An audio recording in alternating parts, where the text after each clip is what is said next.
Hi, I'm going to start by talking to you about some of the changes we are going to be making to support you at home with home learning and take some of the pressure off of you as parents and carers. So the first message I want to give you is that there is not an expectation that you complete all of the work every day, and that's really important. I know as a parent myself, it's really difficult to juggle home life and home learning, supporting your child or children. So I want to take the pressure away from you. So as I said, the first message is please don't feel that you have to complete all of the work, and I'm going to talk about that a little bit later, about how that can be managed.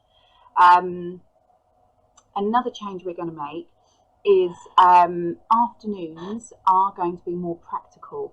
So I am concerned about the amount of time that children are spending in front of a screen, and I want to reduce that, but also the pressure of the parents having to support the children all day, and when you have lots of children at home trying to support all of their learning, I think by far the best way is to create some practical family learning activities that you can all do together or the children can do together.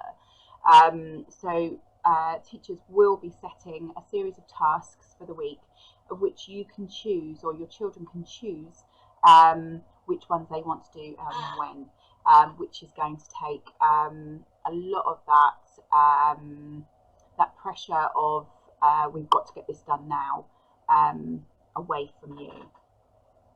There are also other initiatives that we were going to be introducing. For example, the children are expected to do their spellings and learn their spellings each day. So one of the things we'd like to do is ask the children to Zoom and do their spellings with another family member. So it could be spellings with grandma, or spellings with auntie, or a neighbour, whoever. But we are going to suggest that your child sets up a Zoom with someone else and goes through them together with the other person, which will be really nice because it will also give your children the opportunity to spend some time with another family member online, and it will be, it's just someone different for them, which is really nice. Another thing we're going to be suggesting is that children can do peer work. So if parents were to set up Zoom calls between two children, two friends, they could possibly do the work together online and talk about it just like they would do in their classrooms. So that's another thing we're going to be suggesting. So at the moment, the teachers are creating tutorials for the children, explaining the learning and explaining the tasks. Now, I appreciate that sometimes the children, after they've watched the video, still are unsure of what to do. Some children are fine and can then just get on, but other children need that little bit more support. So the teachers will now be creating an additional tutorial for after they've watched the first one, and the second one will be breaking down the learning and the task into clear steps. So they'll explain the first part of what they need to do, and then they'll be asked to press pause and then do that a little bit, and then press play again, and the next step will be explained. And that will better support your child in understanding the task and take the pressure away from you in terms of having to explain and watch the video and know what it is they've got to do. So that will be a really helpful thing for you as parents and for the children to help build independence in their learning. Now, another thing we'd like to suggest is for you to download Microsoft Edge and Office 365 to your devices. Now, Mrs. Smurthwaite has created little tutorials on how to download this and how to use them, and I will be uploading those to the websites as well. However, if you use Microsoft Edge, it allows you to use two tools that are really going to help. So one is going to be the read aloud function. So whatever screen you're on, so if you're in on one of the school websites and reading a task, if the child has to read something, what it allows you to do is if you press and click on the three dots at the top right hand corner of your screen, you will have a drop down box, and in there will be read aloud. If you click on read aloud, it will read all the text on that screen for you. So that will be really helpful for the children. But also, if you download Office 365, which is free, all you need is an email account. And again, Miss Mirthwaite has explained that in her tutorial. It allows the children to dictate what it is they want to write, and it will write it on the screen for them. So within Office 365, there is a Word, there's all the Office and Microsoft applications in there, like Word, PowerPoint, etc. And if you then go into Word via Microsoft Edge, it allows you to dictate what it is you want to say, and it will type it. It also will do the punctuation as well, and there is a function on there which will explain to you how to use those different aspects of the dictate. Another thing we are going to be doing is offering additional resources for children when they're doing their work, for example, word lists, if they're not already receiving those, and something called colourful semantics.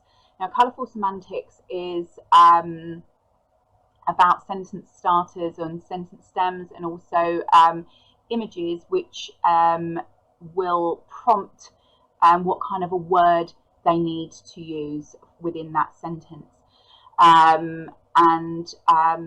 There is going to be more information about that within the support area of the school website, which will be available after half term.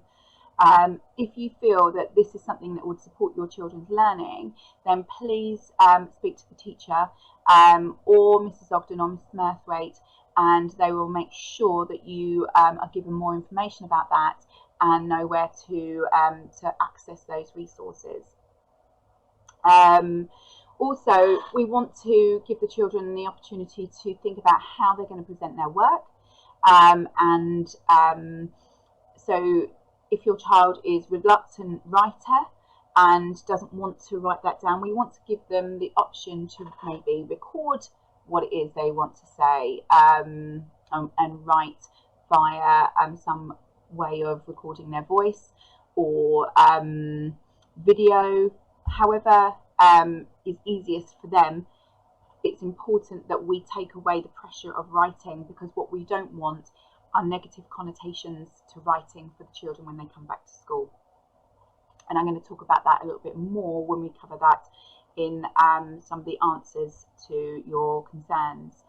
Something else we're going to be doing is making sure that all work is set and uploaded the night before, so you can go through those things with your children and decide which things are going to be done independently, which things you might want to work together on, etc. But again, I'm going to talk about that a little bit more.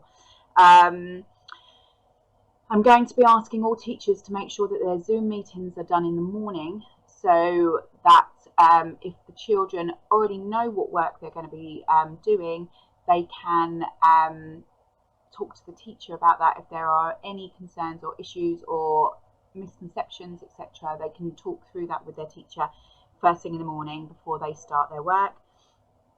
We're also going to be categorising the work that is set for the children within the timetable as must, should and could. So the work that is set out in the must area is what they must do every day, and that will always be English and maths. So as a minimum, we really would like your child to be reading every day, doing a little bit of writing if possible, and and doing maths every day. Those are the really important things, and those are the things that the children will fall furthest behind on. So if we can get just a little bit of that done every day, it will go some way towards keeping your child up to speed. I know the government have suggested 4 hours a day minimum of home learning, but I understand that that is not practical for a lot of families. So please don't beat yourself up about that.